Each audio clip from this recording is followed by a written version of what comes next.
형상이 있는 것 같더라. 하나님이 가는 배 옷을 입은 사람에게 말씀하여 이르시되 너는 구름 밑에 있는 바퀴 사이로 들어가 그 속에서 숯불을 두 손에 가득히 움켜 가지고 성읍 위에 흩으라 하시매 그간의 목전에서 들어가더라. 그 사람이 들어갈 때에 그룹들은 성전 오른쪽에 서 있고 구름은 안뜰에 가득하며 여호와의 영광이 그룹에서 올라와 성전 문지방에 이르니 구름이 성전에 가득하며 여호와의 영화로운 광채가 뜰에 가득하였고 그룹들의 날개 소리는 바깥뜰까지 들리는데 전능하신 하나님 말씀하시는 음성 같더라. 하나님이 가는 베옷을 입은 자에게 명령하시기를 바퀴 사이 곧 그룹들 사이에서 불을 가져가라 하셨으므로 그가 들어가 바퀴 옆에 섬에 그 그룹들 사이에서 손을 내밀어 그 그룹들 사이에 있는 불을 집어 가는 배 옷을 입은 자의 손에 주매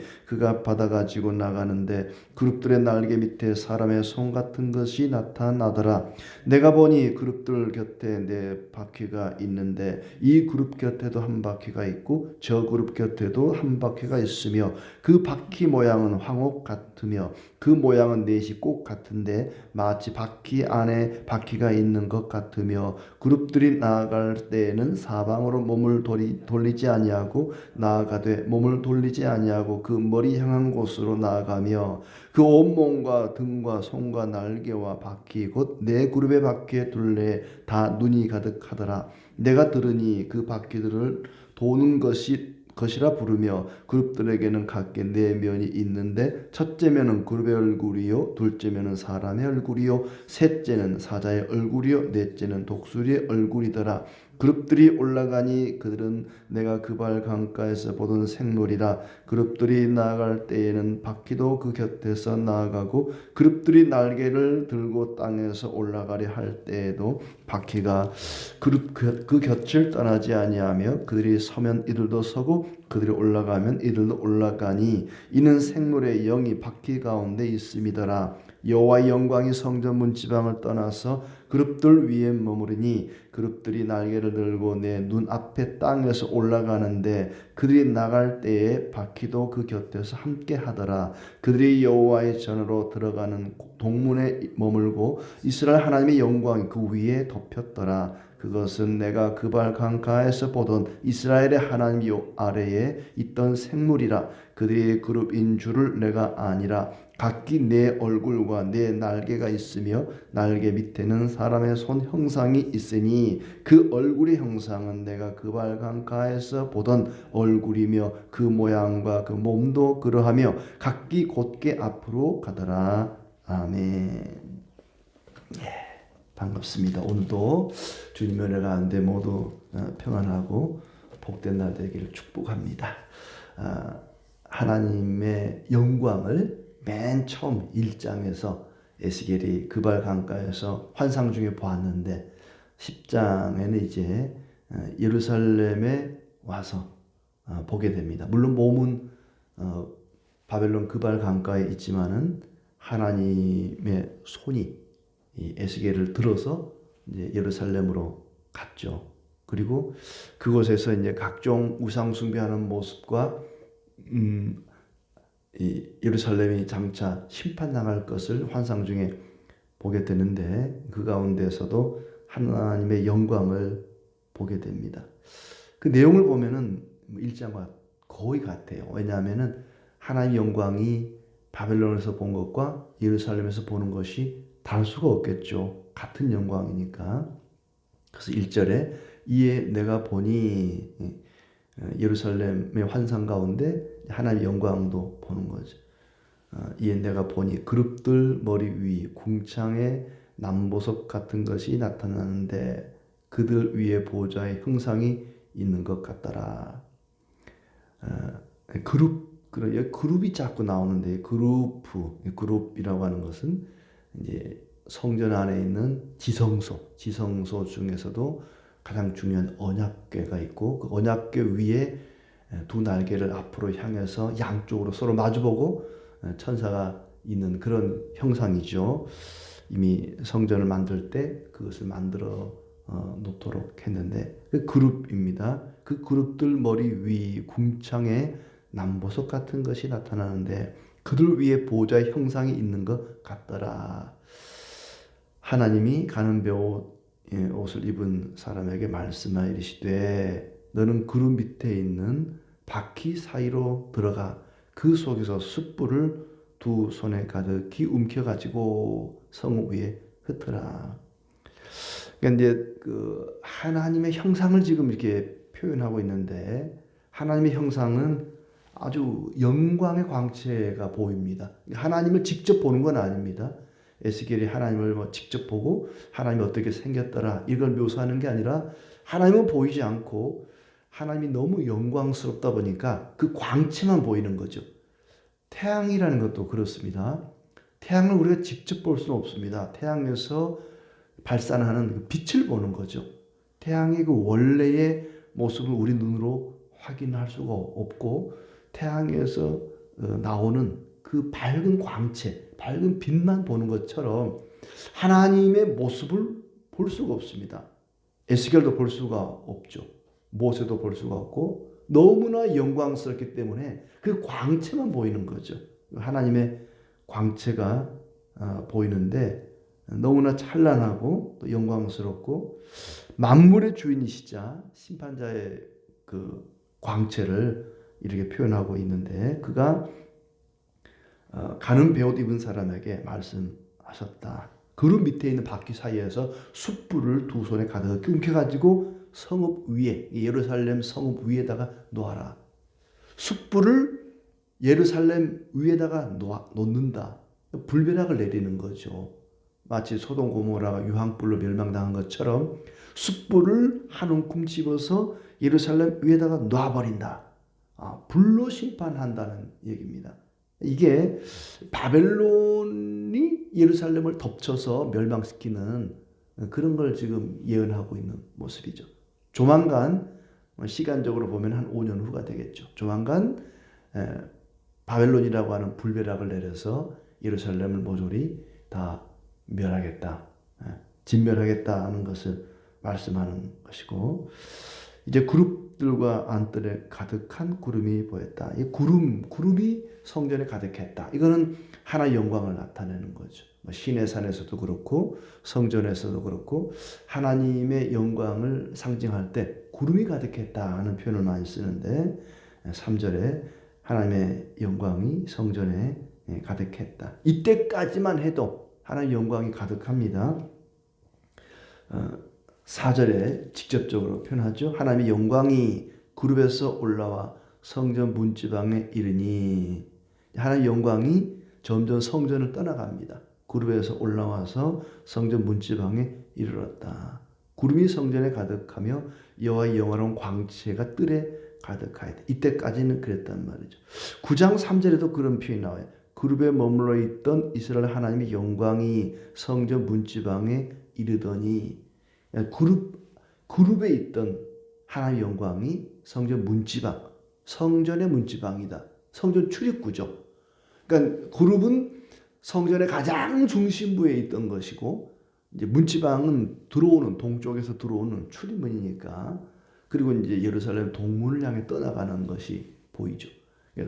하나님 영광이 성전의 중심에 있다가 문지방으로 이동하고 또 동문으로 가고 이제 나아가 버리는, 떠나버리는, 더 이상 성전에 머물러 있을 수가 없다는 거죠. 이미 앞에 나왔지만은 예루살렘 성전 하나님의 처소가 온갖 우상 숭배로 온갖 피 흘림과 포악으로 가득하니까 주인 되시는 성전의 주인 되신 하나님이 오히려 성전을 버리고 떠나는 그런 비참한 일이 일어납니다. 그리고 이제 5절에 보면 그룹들의 날개 소리가 바깥들까지 들렸다. 물론 실제 실물 언약궤 위에 그룹들은 그냥 형상으로 움직이지 않는 그런 모양이지만은 지금 에스겔의 환상 속에서는 그룹들이 하나님을 섬기고 또 하나님의 말씀에 순종하고 날개짓까지 하는 그런 모습들이 보입니다. 그래서 그룹들이 날개치는 소리가 들리고 하나님 명령대로 가는 베옷 입은 사람이 다 순종합니다. 하나님이 가는 배옷 입은 자에게 명령하시기를 바퀴 사이 곧 그룹들 사이에서 불을 가져가라. 그걸 가져다가 이제 성읍 위에다가 놓아야 되니까 하셨으므로 그가 들어가 바퀴 옆에 섬에 그 그룹들 사이에서 손을 내밀어 그 그룹들 사이에 있는 불을 집어가는 가는 베옷 입은 자의 손에 주매 그가 받아가지고 나갔다. 가는 베옷 입은 사람이 실제로 심판을 집행하고 그룹들은 이 숯불을 집어서 전달해주는 그런 역할을 합니다. 그룹들의 날개 밑에 사람의 손 같은 것이 나타나더라. 늘 그 하나님의 일하심을 표현할 때 하나님의 손 이런 표현 많이 써요. 하나님이 진짜 손이 있는 건 아니죠. 하나님 뭐 눈이 있다 할지, 손이 있다 할지, 발이 있다 할지, 신인 동형론이라 그래서 마치 사람을 설득하고 이해시키기 위해서 우리가 뭐 하나님이라고 하는 분을 사실 그분의 일하심을 직접 글이나 말로 표현할 수가 없죠. 하나님이 이렇다, 이렇게 생겼다, 이렇게 일하신다는 것을 직접 표현할 수가 없기 때문에 우리가 이해하기 쉽게 마치 사람이 움직이는 것처럼 사람이 말하고 사람이 글을 쓰고 사람이 손과 발로 뭔가 일을 하듯이 하나님이 그렇게 일하심을 사람의 손 같은 것이 나타났다 이렇게 표현을 합니다. 자, 하나님께서 어떻게 일을 하시는지 계속해서 9절에 보면 그룹들 곁에 4바퀴가 있는데 모양은 황옥 같다. 바퀴 안에 바퀴가 있다. 그룹들은 곧장 앞으로 나간다. 머리를 향한 곳으로 곧장 나간다. 이 1장에서도 나왔지만은 바퀴 그러면은 이 땅 위에서 굴러다니는 바퀴들, 뭐 수레바퀴가 되었던 자동차 바퀴가 되었던 바퀴라고 하는 것은 계속 굴러가면서 뭔가를 이끌어가고 움직이는 것을 표현하죠. 하나님께서 이 세상의 모든 어떤 일들을 주관하시고 역사하시고 일하시는 분이다. 그리고 이 그룹들 그리고 가는 베옷 입은 사람은 무슨 명령을 하든지 복종하기 위해서 준비하고 있고 하나님의 명령에 따라 온전히 순종하는 그런 모습을 보여주고 있습니다. 11절의 말씀 그룹들이 나갈 때 사방으로 몸을 돌리지 않고 곧장 앞으로 갔다. 머리를 향한 곳으로 나갔다는 것. 그리고 그 온몸과 등과 손과 날개와 바퀴 곧 네 그룹의 바퀴의 둘레에 다 눈이 가득했다. 온갖 것에 다 눈이 있었다. 이 눈 1장에서 나왔지만 눈이라고 하는 것은 보는 것 아니겠습니까? 감찰하는 것이 하나님이 온 세상을 사방을 감찰하시는 분이다. 사방에 눈이 가득했다. 하나님이 온 세상을 지켜보신다. 이스라엘 백성들은 하나님은 성전에만 계시고 예루살렘에만 계시고 이스라엘만 다스리는 줄 알았는데 에스겔을 통해서 아니다. 바벨론에도 하나님은 계셨고 바벨론도 하나님이 주관하시고 바벨론의 흥망성쇠 어떤 왕이 세워지고 폐하여지고 하는 모든 것 예루살렘만 아니라 온 세상 온 나라와 역사를 하나님이 주관하신다. 하나님이 감찰하시고 주장하신다는 것을 보여주고 있습니다. 하나님은 예배당 안에 교회당 안에만 계시는 것이 아니라 내가 일하는 그 작업장에 내가 걸어다니는 길거리에 세상 어디에든지 나를 지켜보시고 나와 함께 하신다는 것을 우리가 알 수가 있습니다. 또 그룹들의 내면 얼굴은 한쪽은 그룹의 얼굴 언약궤 위에 있던 그 그룹의 얼굴 또 한쪽은 사람의 얼굴 사자의 얼굴 독수리의 얼굴을 하고 있었다. 사방, 사면 계속해서 이 사라는 숫자가 나오는데 이 사방이라는 말은 동서남북 온 세상을 얘기하는 거죠. 하나님은 온 세상을 감찰하시고 온 세상에서 일하시고 온 세상에서 함께 하시는 분이다 하는 얘기입니다. 그 그룹들은 그발 강가에서 보던 생물이었다. 1장에는 그런 생물이 나오죠. 그발 강가에서 환상 중에 보았던 그 생물들. 그리고 그룹과 바퀴가 항상 같이 움직였다. 6절에 그룹들이 나갈 때에는 바퀴도 그 곁에 나가고 그룹들이 날개를 들고 땅에서 올라가려 할 때도 바퀴가 그 곁을 떠나지 아니하며 바퀴들은 항상 그룹의 움직임에 따라 움직였다. 이 땅에서 일어나는 모든 일들은 하늘에서 그룹들의 움직임에 따라 하나님의 영의 이끄심을 따라 하나님의 명령과 하나님의 그 손에 의해서 이 세상의 모든 일들이 이루어지고 있다. 우연히 어쩌다가 일어나는 일들이 아니라 모든 것이 하나님의 주관 아래에 일어나는 일이다 한 얘기입니다. 자동차가 그렇죠. 자동차 바퀴가 지 가고 싶은 대로 막 가는 거 아니죠. 운전자가 이제 핸들을 조작하는 대로. 앞으로는 뭐 자율주행차 나오니까 운전자가 이제 입력하는 대로 이제 움직이겠죠. 바퀴가 자기 마음대로 가고 싶은 대로 가고 멈추고 싶다고 멈추는 게 아니라 이제 움직이는 운전자가 핸들을 조작하는 대로 같이 움직이는 것이죠. 그러니까 자기 마음대로 이 세상이 제멋대로 돌아가는 것은 아니다. 하나님의 그 명령에 따라서 온 세상이 움직이는 것이다. 생물의 영이 바퀴 가운데 있었다 하는 표현이 더 정확하게 이야기해주고 있습니다. 생물의 영이 바퀴 가운데 있습니다. 하나님의 영이 성령께서 이 땅 가운데 모든 일들을 주관하시고 이 땅 가운데 성령께서 함께 하심으로 모든 일들이 하나님의 뜻대로 되어진다. 사도행전을 보면은 그리스도의 영이 이 땅 가운데에서 사도들을 통해서 어떻게 일하시는지를 볼 수 있는 것처럼 그 하나님의 영이 이 땅 가운데 늘 함께 계신다 하는 겁니다. 여호와의 영광이 성전 문지방을 떠나 그룹들 위에 머물렀다. 18절에 그룹들이 날개를 들고 내 눈앞에 땅에서 올라가는데 그룹들 위에 하나님의 영광이 있고 그 그룹들이 날개를 치고 떠나갑니다. 예루살렘을 떠나가는 거죠. 그들이 나갈 때에 바퀴도 그 곁에서 함께 하더라. 그들이 여호와의 전으로 들어가는 동문에 머물고 이스라엘 하나님의 영광이 그 위에 덮였더라. 점점 하나님의 영광이 성전을 떠나가고 나중에는 예루살렘을 떠나가게 됩니다. 그룹들이 성전 동문에 머물고 하나님의 영광이 그 위에 덮였다. 그리고 이제 마지막 20절부터는 그발 강가에서 보던 모습과 똑같았다 하는 얘기를 하고 있습니다. 여기서 우리가 주목해 볼 점은 하나님께서 예루살렘을 떠나는데 그냥 곧바로 나 간다 그러고 휙 떠나는 게 아닙니다.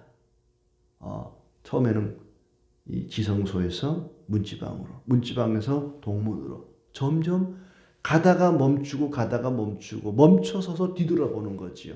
왜 그러겠습니까? 혹시 이 백성 가운데 단 한 사람이라도 회개하고 돌아오는 사람이 있는가 하고 돌아보는 거예요. 하나님께서 그들을 떠나면서도 미련을 버리지 못하는 거죠. 이 나쁜 놈들, 이 못된 놈들 당장 버려야겠다 그러고 휙 버리는 게 아니라 기회를 주는 거죠. 야, 나 간다. 나 간다 하면서 자꾸 뒤를 돌아보는 거죠. 나 안 잡아? 나 붙잡아야지. 하나님께서 예루살렘 멸망시키는데 한 번에 그냥 싹 멸망시키지 않죠. 1차 포로, 2차 포로, 3차 포로 때리면서 회개하고 뉘우치고 반성하기를 바라는 거죠. 하나님 잘못했습니다. 용서해 주세요. 다시는 안 그러겠습니다. 이렇게 용서를 빌기를 바라는 마음으로 한 번에 떠난 것이 아니라 한 번에 예루살렘 멸망시킨 것이 아니라 기회를 줍니다. 나 간다 하고 동문으로 떠났다가 또 뒤를 돌아보시고 또 문지방으로 갔다가 동문으로 갔다. 하나님은 이렇게 떠나시는데 중간에 멈춰서서 혹시 돌아오는 이가 없나 뒤돌아봅니다. 그럼에도 그들은 암소 고집처럼 완악하게 돌이키질 않았죠. 올 한 해 동안 하나님께로 돌아오는 이들이 많아지기를 함께 기도하기를 바랍니다. 하나님의 품으로 돌아오는 이가 많아지는, 기다리고 기다리시는, 혹시나 하고 뒤를 돌아보고 나 간다 하면서 야, 나 붙잡아야지 하고 기회를 주시는 그 하나님. 주님을 떠났던 이들이 돌아오는 그런 역사가 있기를 함께 기도하겠습니다. 또 바퀴가 제멋대로 움직이지 않고 하나님의 영의 지시에 따라 명령에 따라 움직이는 것처럼 이 세상의 모든 일들이 제멋대로 돌아가는 것이 아니라 하나님의 명령에 따라 움직입니다. 우리는 그 하나님 명령에 순종할 준비를 하고 있어야 되고 무슨 말씀을 하시든지 여기 나오는 그룹들처럼 또 가는 배 옷 입은 사람처럼 하나님의 명령에 온전히 순종하는 그런 성도로 살아가기를 바라고, 또한 올 한 해에 이제 시작하는데 어떤 일이 우리 앞에 놓일지 모릅니다. 국가적으로, 사회적으로, 세계적으로, 그리고 우리의 가정과 교회와 개인적으로 또 어떤 일들이 일어날까. 연초부터 온갖 참 시끄러운 일들이 많이 일어나고 있는데 지진도 일어난다 그러고 전쟁도 그치지 않고 많은 일들이 일어납니다만 이 모든 일들이 그저 제멋대로 우연히 일어나는 것이 아니라 모든 것이 하나님의 주관 아래 일어나고 있습니다. 두려워하거나 무서워하거나 염려하거나 근심할 것이 아니라 담대하게 이 모든 일들이 하나님의 다스림 가운데 있는 일들이다. 하나님이 지금도 나와 가정과 교회와 모든 내 인생과 역사를 주관하고 계신다. 이 믿음 가지고 담대하게 살아가는 올 한 해가 되기를 축복합니다.